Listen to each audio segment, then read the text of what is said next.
నమస్కారం, welcome to GK news 9. స్వామి శరణం స్వామి.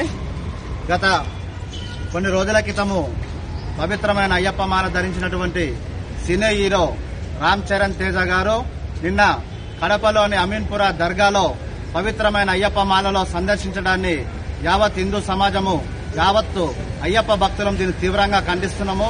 స్వామి రామ్ చరణ్ గారు, మీరు ఎవరి కోసమన్నా ఎక్కడికన్నా ఏ దర్గాలకన్నా వెళ్ళండి, మేము దానికి వ్యతిరేకం కాదు. దయచేసి పవిత్రమైన అయ్యప్ప మాల ధరించి ఈ రకమైన హిందువుల మనోభావాలు దెబ్బతీయడం ఇది క్షమించడానికి నేరము. ఈ యొక్క రామ్ చరణ్ తేజ గారికి మేము ఒకటే విజ్ఞప్తి చేస్తున్నాము. స్వామి, మీరు వెంటనే మీ యొక్క మాలను తీసివేసి ఆ యొక్క అయ్యప్ప స్వామిని దర్శించి నాకు తప్పైంది క్షమించమని కోరుకోవాలని చెప్పి విజ్ఞప్తి చేస్తున్నాము. అదేవిధంగా అన్ని ఇష్టం వచ్చినట్టు దర్గాలను, సమాధులను సందర్శించి మా యొక్క 18 మెట్లు 18 బడి ఎత్తి దాన్ని అపవిత్రం చేయవద్దని చెప్పి తెలియజేస్తూ వెంటనే మీ యొక్క మాలను తొలగించి ఈ యొక్క అయ్యప్ప భక్తులకు, హిందూ సమాజానికి క్షమాపణ చెప్పాలని చెప్పి, లేకపోతే మాత్రము పెద్ద ఎత్తున తీవ్రంగా ఉద్యమిస్తామని తెలియజేస్తాం. ఈ వీడియో మీకు నచ్చినట్లయితే లైక్ బటన్ క్లిక్ చేయండి.